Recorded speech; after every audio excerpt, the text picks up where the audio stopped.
And welcome back. Let's hear now from the officials who have been dealing with this on a local, county-wide level. Let's hear about both the precautions and also what they're seeing. Let's begin at Rockland County, where their executive, Ed Day, is kind enough to join us on the phone. Mr. County Executive, thanks for a few minutes. I appreciate it. Happy to be here. Thanks for having me on, Richard. Well, tell me, how are things going so far in Rockland? I know you could get projections here for north of a foot, maybe foot and a half. Are you guys ready?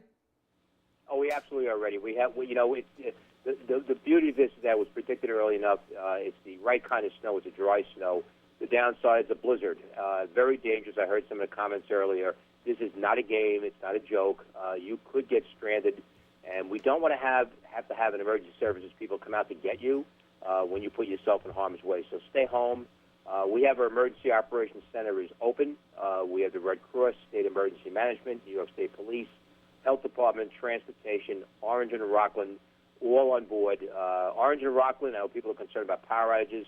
They have 40 O&R crews ready to go and 45 overhead line and tree trimming crews ready to go. They are not predicting widespread power outages due to the fact this is a powdery snow with no leaves in the trees. So we look good.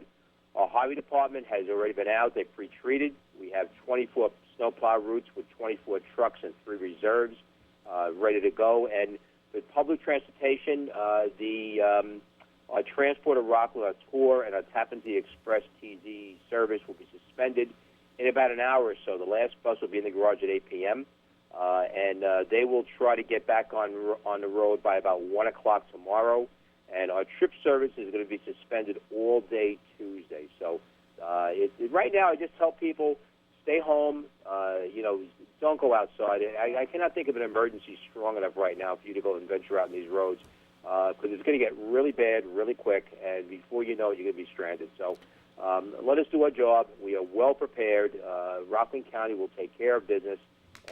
We'll get things taken care of, and we'll have things back to normal hopefully midday tomorrow.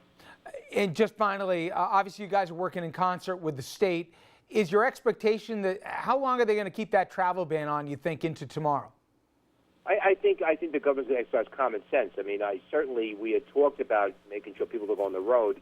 Now you have an 11 o'clock ban on all travel.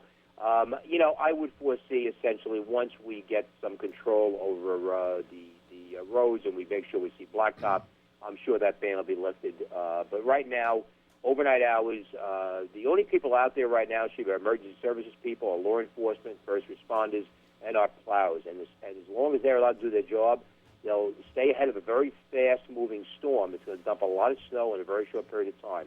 So we have to make sure that they're out there doing a job. So I have full confidence that we'll get that done. Yeah, I know you got a long night ahead of you. I appreciate a few minutes, though. Thank you so much. My pleasure, Richard. Thank you. All right, let's go across the bridge, if you will, Andrew, to Westchester. All right, and as we move east, Westchester County Executive Rob Astorino also speaking out today about the precautions being taken in Westchester. Like other county officials, Astorino urged people to stay off the roads. We would ask people in non-emergency situations to call 211 for information, certainly to go to westchestergov.com. You could also go to our Facebook and our Twitter accounts so people can get updated information throughout the storm. And, of course, in an emergency, in any emergency, or if you're unsure, dial 911. But that's really where we're at right now. And then a little common sense, and also to check on your neighbors. And this is a thing that we try to tell people all the time. You have elderly neighbors, sick neighbors. Please, if you can, lend a helping hand, either with shoveling or snow blowing. That would be a good thing to do. If you're making a run to the store, ask them if they need something right now, if there's anything left on the shelves. And again, just use common sense. It's a perfect time to maybe pop open a little Netflix and get caught up on some good shows. And let's move to Northeast New Jersey. Bergen County Executive James Tedesco joins us now on the line with the latest on the storm preps there. Mr. County Executive, it's Andrew Whitman with RFL. Can you hear me okay? I can, Andrew. How are you this evening? Doing well, and hopefully as everybody else is too. What has Bergen County been doing to get ready for this storm? Well, we actually started yesterday. We had meetings with our Office of Emergency Management and our Department of Public Works, so we were well prepared. We have over 300 snow-removing vehicles out throughout Bergen County, the 70 towns in Bergen County. 250 local and state, local and county assets, and about 49 contractor pieces of equipment. We have about 2,000 tons of salt on hand, plus all our local municipalities have salt on hand also. So we're very well prepared.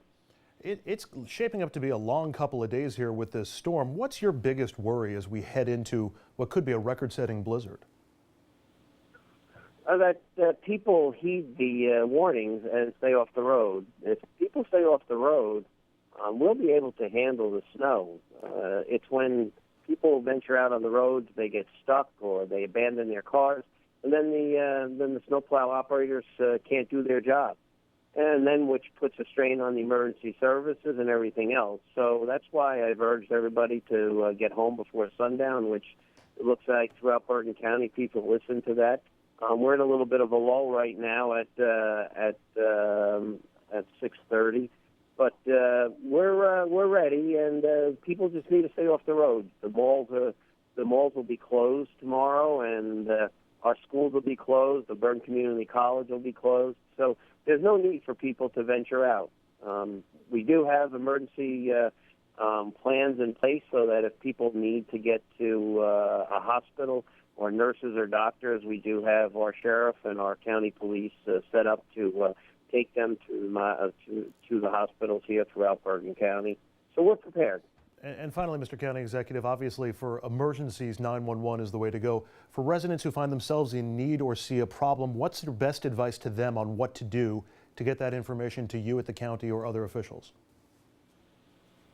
You can call the county operations number, and or you can call 411, and any of those numbers to get the information to us. Again, if it's an emergency or you're not sure, we would encourage you to dial 911, get a hold of our emergency communications operators, and then let them decide whether or not they need to treat it as an emergency. James Tedesco, Executive of Bergen County, New Jersey. Mr. County Executive, thanks very much. Thank you. Have a good evening. Be safe. Rich? You as well. Thank you, Andrew. When we come back, we're going to stay in New Jersey, head over to Monmouth County, where emergency prep's underway, and we're also going to be speaking with an official from Con Ed. Power outages don't appear to be a major problem as we speak here, but we're going to find out how bad they could get in the overnight into tomorrow. We'll be right back. Please stay with us.